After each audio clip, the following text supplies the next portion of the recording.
യേശുവേ നന്ദി, യേശുവേ സ്തുതി. എൻ്റെ പേര് ട്രസ ബാബു. ഞാൻ ആലപ്പുഴ ജില്ലയിലെ തന്നെ കരുമാടി എന്ന് പറയുന്ന സ്ഥലത്തു നിന്നാണ് വരുന്നത്. ഞാൻ ഇന്നിവിടെ നിൽക്കുന്നത് അമ്മ മാതാവും തിരുക്കുമാരനും എനിക്ക് തന്ന വലിയൊരു അനുഗ്രഹത്തിന് നന്ദി പറയാനാണ്.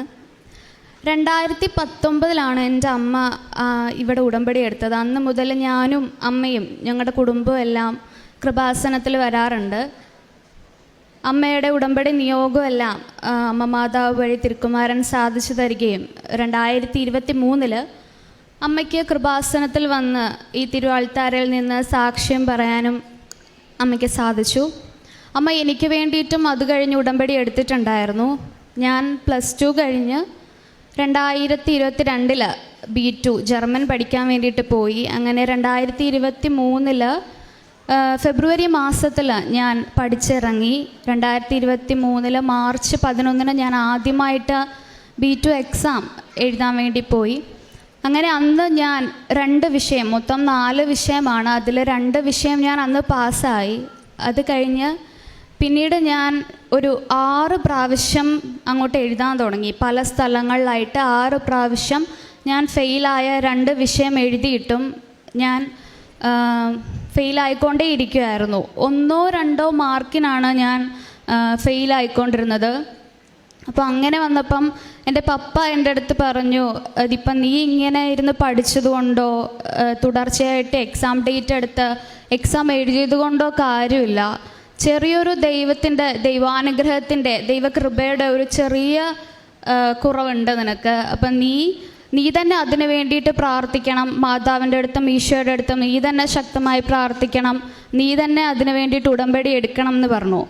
അങ്ങനെയാണ് ഞാനിവിടെ വന്ന് ഉടമ്പടി എടുക്കുന്നത്. പിന്നെ വീണ്ടും 2024 ജാനുവരി 9 ഞാൻ വീണ്ടും അടുത്ത എക്സാമിന് വേണ്ടിയിട്ട് ഡേറ്റ് എടുത്തു. അങ്ങനെ ജാനുവരി 3 ഞാൻ കൃപാസനത്തിൽ അമ്മയായിട്ട് വന്ന് ഇവിടെ ഉടമ്പടി എടുത്തു. അന്ന് തന്നെ എനിക്ക് ജോസഫ് അച്ഛനെ കാണാനും സാധിച്ചു. ജോസഫ് അച്ഛൻ എനിക്ക് വേണ്ടി പ്രാർത്ഥിച്ചു, എനിക്ക് കാശുരൂപം തന്നു. അങ്ങനെ ഉടമ്പടി എടുത്തു കഴിഞ്ഞ് പിന്നെ എനിക്ക് ഭയങ്കര കോൺഫിഡൻസ് ആയിരുന്നു എക്സാം എഴുതാൻ വേണ്ടിയിട്ട്. എന്തായാലും ജയിക്കും എന്നൊരു ഭയങ്കര ഒരു മനസ്സിൽ നിന്നിങ്ങനെ പറയുകയാണ്, എന്തായാലും ഇത് ജയിക്കും. അപ്പം ഞാൻ എക്സാം എഴുതി കഴിഞ്ഞിട്ടും എക്സാം എഴുതുന്നതിന് മുമ്പും ഞാനിങ്ങനെ പറയുമായിരുന്നു ഇതെന്തായാലും എനിക്ക് കിട്ടും എന്ന്. അത് കഴിഞ്ഞിട്ട് ഞാൻ എക്സാം എഴുതാൻ പോയപ്പോഴത്തേക്കും എൻ്റെ ഉടമ്പടി കാശുരൂപവും അച്ഛൻ തന്ന കാശുരൂപം എൻ്റെ കയ്യിലുണ്ടായിരുന്നു. ഞാൻ എക്സാമിന് കയറുന്നതിന് മുമ്പ് അമ്മ എനിക്ക് ഉടമ്പടി തൈലം എൻ്റെ നെറ്റിയിൽ പുരട്ടി വിശ്വാസ പ്രമാണം ചൊല്ലി പ്രാർത്ഥിച്ചു. അത് കഴിഞ്ഞ് ഞാൻ എക്സാം ഹാളിൽ കയറിക്കഴിഞ്ഞിട്ട് ഞാൻ എൻ്റെ ആൻസർ ഷീറ്റ് കിട്ടിക്കഴിഞ്ഞപ്പോൾ ഞാൻ ഓരോ ക്വസ്റ്റ്യൻ എഴുതുമ്പോഴും വിശ്വാസ പ്രമാണം ചൊല്ലി മാതാവിനോട് പറഞ്ഞു, മാതാവ് എനിക്കൊന്നും അറിഞ്ഞുകൂടാ, എനിക്കിതൊന്നും എഴുതാൻ അറിഞ്ഞുകൂടാ, ഇത്രയും പ്രാവശ്യം ഞാൻ തുടർച്ചയായി എഴുതിയിട്ടും ഞാൻ ഫെയിലായിക്കൊണ്ട് തന്നെ ഇരിക്കുക. അപ്പോൾ അതുകൊണ്ട് മാതാവ് എൻ്റെ കൂടെ വേണം. അമ്മ പറഞ്ഞിട്ടുണ്ടായിരുന്നു മാതാവ് സഞ്ചാരി മാതാവ്, അപ്പം നീ എപ്പോഴും ഇങ്ങനെ പ്രാർത്ഥിക്കുമ്പം മാതാവിനോട് കൂടെ വരാൻ പറയണമെന്ന് പറഞ്ഞിട്ടുണ്ടായിരുന്നു. അപ്പം ഞാൻ അങ്ങനെ പ്രാർത്ഥിച്ചു. ഓരോ ആൻസർ എഴുതുമ്പോഴും പ്രാർത്ഥിച്ച് ഞാൻ അങ്ങനെ കൊടുത്തപ്പോഴും ഞാൻ ഓരോ ആൻസറിലും കുരിശ് വരച്ചാണ് ഞാൻ പ്രാർത്ഥിച്ച് കൊടുത്തത്. അത് കഴിഞ്ഞ് എക്സാം കഴിഞ്ഞ് ഞാൻ തിരിച്ചു വന്നു. എൻ്റെ എക്സാം കഴിഞ്ഞ ഒരാഴ്ചയ്ക്ക് ശേഷം എനിക്ക് ഹോസ്പിറ്റലിൽ നിന്ന് ഒരു മെയിൽ വന്നു. അത് എൻ്റെ ഹോസ്പിറ്റലിൽ ഞാൻ ആദ്യം ഇങ്ങനെ ഞാൻ പാസ്സായ 2 വിഷയം വെച്ചിട്ട് ജർമ്മനിക്ക് പോകാം എന്നൊരു രീതിക്ക് ഞാൻ അവരോട് ചോദിച്ചിട്ടുണ്ടായിരുന്നു. പക്ഷെ അവർ പറഞ്ഞു ഇല്ല, B2 ഫുൾ പാസ്സാവാതെ അവർ എന്ത് ചെയ്താൽ അവരുടെ ബാക്കി പ്രോസസ്സിങ് നടത്തില്ല എന്നവർ പറഞ്ഞിട്ടുണ്ടായിരുന്നു. അപ്പോൾ പിന്നെ ഒന്നും ചെയ്യാൻ പറ്റത്തില്ല, B2 പാസ്സായേ നടക്കത്തുള്ളൂ എന്നായി. അങ്ങനെ ഇരിക്കുമ്പോഴത്തേക്കും ഞാൻ ഉടമ്പടി എടുത്ത ഒരാഴ്ചയ്ക്ക് ശേഷം എനിക്ക് ഹോസ്പിറ്റലിൽ നിന്ന് അവർ ഇങ്ങോട്ട് മെയിൽ അയച്ചു. അവർ പറയാണ് B2 പാസ്സായില്ലേലും കുഴപ്പമൊന്നുമില്ല, നമുക്കിവിടെ വന്നിട്ട് ബാക്കി 2 എഴുതിയെടുക്കാം. അവർ പ്രോസസ്സിങ് തുടങ്ങി. 1-2 ആഴ്ചയ്ക്ക് ശേഷം തന്നെ നിനക്ക് കോൺട്രാക്റ്റ് പേപ്പർ വരുമെന്ന് പറഞ്ഞിട്ട് മെയിൽ വന്നു.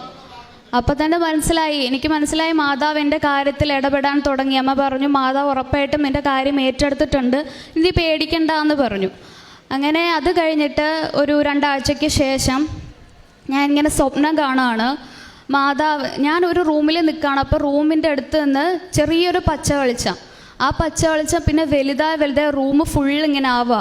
അപ്പം ഞാൻ അങ്ങോട്ട് ചെല്ലുമ്പോഴത്തേക്കും ആ പച്ച വെളിച്ചത്തിൻ്റെ നടുക്കായിട്ട് കൃപാസന മാതാവ് ഇങ്ങനെ നിൽക്കുക. കൃപാസന മാതാവ് എന്നെ തന്നെ നോക്കിക്കൊണ്ട് നിൽക്കുക. എന്നിട്ട് ഓടി വന്ന് എന്നെ കെട്ടിപ്പിടിച്ചു. കുറച്ച് കഴിഞ്ഞ് പെട്ടെന്ന് തന്നെ ഞാൻ കണ്ണ് തുറന്നു. എൻ്റെ മനസ്സിൽ അപ്പോഴത്തേക്കും പെട്ടെന്നൊരു വചനം വരാണ്. ആ വചനം ഇങ്ങനെയായിരുന്നു, 2 തെസ്സലോനിക്ക 2:6, സമയമാവുമ്പോൾ മാത്രം വെളിപ്പെടേണ്ടതിന് ഇപ്പോൾ അവനെ തടഞ്ഞു നിർത്തുന്ന എന്താണെന്ന് നിങ്ങൾക്കറിയാമല്ലോ. ഇതായിരുന്നു ആ വചനം. പെട്ടെന്ന് തന്നെ ഞാൻ കണ്ണ് തുറന്ന് നോക്കിയപ്പം 3 മണി, കറക്റ്റ് 3 മണി. അപ്പം ഞാൻ അമ്മയെ വിളിച്ചിട്ട് അമ്മയുടെ അടുത്ത് പറഞ്ഞു. അപ്പം അമ്മ പറഞ്ഞു, ഉറപ്പായിട്ടും ഇത് മാതാവ് തന്നെയാണ്, മാതാവ് നിൻ്റെ കൂടെയുണ്ട്, നീ ശക്തമായി പ്രാർത്ഥിച്ചോളാൻ പറഞ്ഞു. അങ്ങനെ ഞാൻ അതുവരെ അമ്മ എൻ്റെ അടുത്ത് നേരത്തെ തന്നെ ഉടമ്പടി എടുത്തിട്ടുള്ളതാണ്. അപ്പം അമ്മ ഇങ്ങനെ പറയുമായിരുന്നു, നീ പ്രത്യക്ഷീകരണ പ്രാർത്ഥന എൻ്റെ കൂടെ എഴുന്നേറ്റ് ചെല്ലണം എന്നൊക്കെ പറയുമായിരുന്നു. പക്ഷേ അതുവരെ ഒന്നും ഞാൻ ചെല്ലത്തില്ലായിരുന്നു. അത് കഴിഞ്ഞ് ഞാൻ ഉടമ്പടി എടുത്തതിന് ശേഷം ഞാൻ എല്ലാ ദിവസവും രാവിലെ അമ്മയുടെ കൂടെ എഴുന്നേറ്റ് പ്രത്യക്ഷീകരണ പ്രാർത്ഥന ചെല്ലും. അത് കഴിഞ്ഞ് ഞാനിരുന്ന് ബൈബിള് വായിക്കും. അത് കഴിഞ്ഞ് ഞാനും അമ്മയും കൂടെ പള്ളിയിൽ പോകും. അതിനുശേഷം വന്നിട്ട് ഞാൻ കൃപാസനത്തിലെ സാക്ഷ്യം കേൾക്കുമായിരുന്നു. അത് കഴിഞ്ഞ് ഞാനിങ്ങനെ അമ്മയുടെ അടുത്ത് പറഞ്ഞിട്ടുണ്ടായിരുന്നു, ഞാൻ 2000 പ്രാവശ്യം വചനം എഴുതിയേക്കാമെന്ന് പറഞ്ഞിട്ടുണ്ടായിരുന്നു. അങ്ങനെ ഞാൻ വചനം എഴുതുമായിരുന്നു. പിന്നെ അത് കഴിഞ്ഞ് ഞാൻ അച്ഛൻ്റെ ചൊവ്വാഴ്ചകളിലെ ഉടമ്പടി ധ്യാനം കേൾക്കുമായിരുന്നു. അങ്ങനെ അതൊക്കെ കഴിഞ്ഞ് എൻ്റെ റിസൾട്ട് വരാറായി.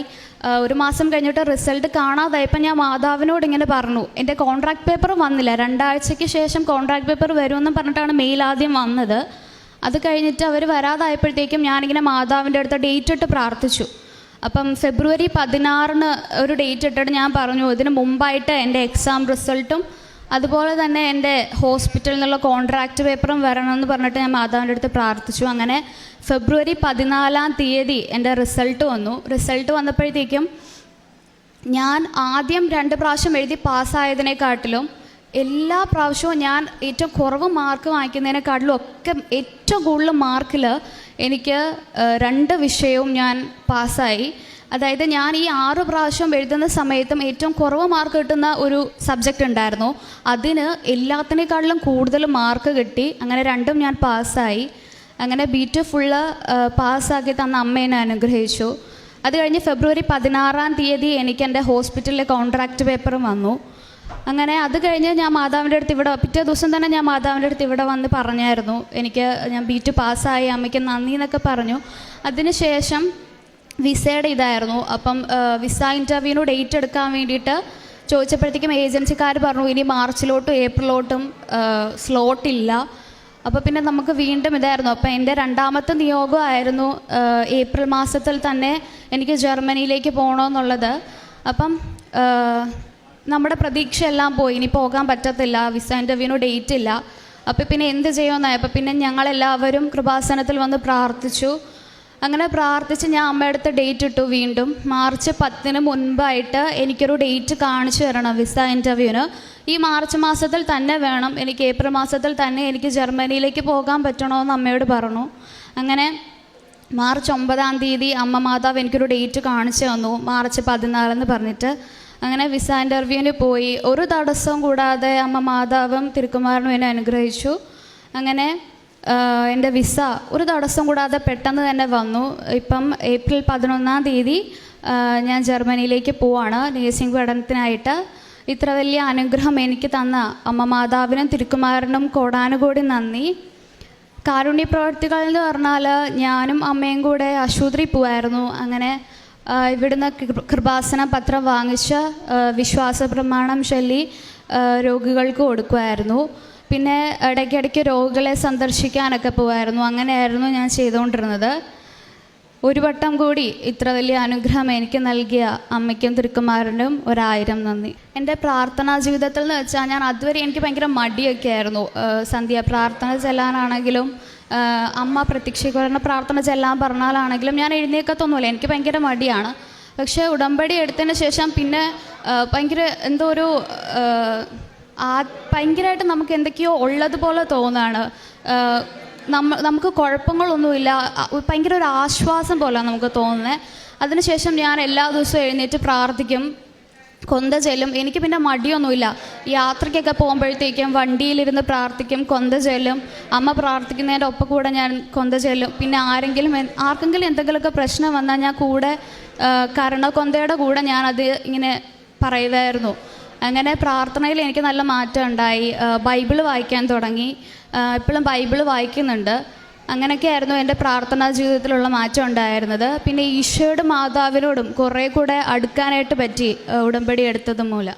പരിശുദ്ധ അമ്മയുടെ മധ്യസ്ഥതയിൽ തൻ്റെ വ്യക്തി ജീവിതത്തിൽ ഉടമ്പടി എന്ന പ്രാർത്ഥന നൽകിയ ദൈവാനുഭവമാണ് ഇപ്പോൾ മകൾ സാക്ഷ്യപ്പെടുത്തിയത്. അതിൽ ഏറ്റവും പ്രധാനപ്പെട്ടത് ഈ മാതാവിൻ്റെ ഒരു സ്വപ്നത്തിലൂടെ ലഭിച്ച ഒരു സാന്നിധ്യമാണ്. അത് വളരെ സ്വർഗീയമായിട്ടുള്ള ഒരു ഉടമ്പടിയിൽ ഒരുപാട് പേർക്ക് അത് അങ്ങനെ മാതാവിൻ്റെ ഒരു വലിയൊരു സാന്നിധ്യം അനുഭവിക്കാനായിട്ട് സാധിക്കുന്നുണ്ട്. ആ സാന്നിധ്യവും നമ്മൾ സമർപ്പിക്കുന്ന നിയോഗവുമായിട്ട് ബന്ധപ്പെട്ടിട്ടുള്ളത് കൊണ്ട് തന്നെയാണ് ഈ ഒരു ഉടമ്പടി സാക്ഷ്യത്തിലെ സ്വപ്നങ്ങളുടെ പ്രാധാന്യം. അല്ലാതെ പ്രാർത്ഥിച്ചുകൊണ്ടിരുന്നപ്പോൾ മാതാവിനെ സ്വപ്നം കണ്ടു എന്നതല്ല, നമ്മൾ തീക്ഷ്ണതയോടെ നമ്മൾ നിയോഗങ്ങൾ സമർപ്പിച്ച് പ്രാർത്ഥിക്കുമ്പോൾ നമ്മുടെ നിയോഗങ്ങളോടൊപ്പം മാതാവ് സഞ്ചരിക്കുന്നുണ്ട് എന്ന് ഒരു ബോധ്യം നൽകുന്നൊരു സ്വപ്നമാണ്. അതിൽ ഒരു പച്ച നിറമെന്നൊക്കെ പറയുമ്പോഴും നമ്മളെ സംബന്ധിച്ചിടത്തോളം ഈ നിറവും ഡേറ്റും സമയവുമെല്ലാം ഉടമ്പടി സാക്ഷ്യങ്ങളിൽ നമുക്കേറെ പ്രധാനപ്പെട്ടതാണ്. ഏറെ പ്രത്യേകിച്ച് അമ്മ തന്നെ മാതാവ് സഞ്ചാരിയാണെന്നൊക്കെ പറഞ്ഞും ആ വിശ്വാസത്തിൻ്റെ ആദ്യത്തെ നാളം അമ്മയാണ്. പലരുടെയും വിശ്വാസ ജീവിതത്തിൽ കൊളുത്തുന്നത് പോലെ ഉടമ്പടി ജീവിതത്തിലും വിശ്വാസം, ഈ ഒരു വിശ്വാസത്തിൽ മകൾ എത്തുകയും അപ്പോൾ ഓരോ സമയത്തും മാതാവ് ഈ കാര്യത്തിൽ ഇടപെടുന്നുണ്ടെന്നുള്ളൊരു ബോധ്യമുണ്ട്. പിന്നെ അവസാനം പറഞ്ഞതുപോലെ വ്യക്തിപരമായിട്ടൊരു മാറ്റത്തിൻ്റെ കാര്യം പറയുമ്പം പ്രാർത്ഥിക്കുവാനായിട്ടൊരു അഭിഷേകം ലഭിച്ചിട്ടുണ്ട്. അതൊരു അഭിഷേകവും തിരഞ്ഞെടുപ്പുമാണ്. എല്ലാവർക്കും അങ്ങനെ പ്രാർത്ഥിക്കുവാനായിട്ട് തോന്നണമെന്നില്ല, ആഗ്രഹമുണ്ടെങ്കിൽ പോലും. അപ്പോൾ ദൈവം പ്രത്യേകം അങ്ങനെ ഒരു തിരഞ്ഞെടുപ്പിൽ ഈ മകൾ ഉൾപ്പെടുത്തിയിട്ടുണ്ട് എന്നുള്ളതും മറ്റുള്ളവർക്ക് വേണ്ടി പ്രത്യേകം പ്രാർത്ഥിക്കാനായിട്ട് സാധിക്കുന്നുണ്ട്. ഉടമ്പടി പ്രാർത്ഥനയോടൊക്കെ വിശ്വസ്തയോടെ നിൽക്കുവാനായിട്ട് സാധിച്ചിട്ടുണ്ടെന്നൊക്കെയാണ്. അപ്പോൾ തൻ്റെ ഈ ചെറുപ്പകാലഘട്ടത്തിൽ തന്നെ വ്യക്തമായിട്ട് ഇങ്ങനെ ഒരു ദൈവാനുഭവം പറയുവാനായിട്ട് ഉടമ്പടി എന്ന ഈ അത്ഭുത പ്രാർത്ഥന ഒരു വ്യക്തിയെ ഇങ്ങനെ അൾത്താരിൽ നിർത്തുന്നുവെങ്കിൽ അതിന് പരിശുദ്ധാമ്മയുടെ വലിയൊരു സാന്നിധ്യമുണ്ട്. ഉടമ്പടി എന്ന അത്ഭുത പ്രാർത്ഥനയുടെ വലിയൊരു സഹായമുണ്ട്. ഏറെ പ്രത്യേകിച്ച് ഈ മകൾ ഇനിയും മുന്നോട്ട് പോകുമ്പോൾ, ഈ ശ്വാസ ജീവിതത്തിൽ മുന്നോട്ട് പോകുമ്പോൾ ഈ ചെറുപ്പത്തിൽ അനുഭവിച്ച ഈ അഭിഷേകത്തിൻ്റെയും അനുഭവത്തിൻ്റെ ഒരുപാട് വലിയ വലിയ അനുഭവങ്ങൾ ഉണ്ടാകുവാൻ പരിശുദ്ധ അമ്മ മകളോടൊപ്പം യാത്ര ചെയ്യട്ടെ എന്ന് പ്രാർത്ഥിക്കുന്നു.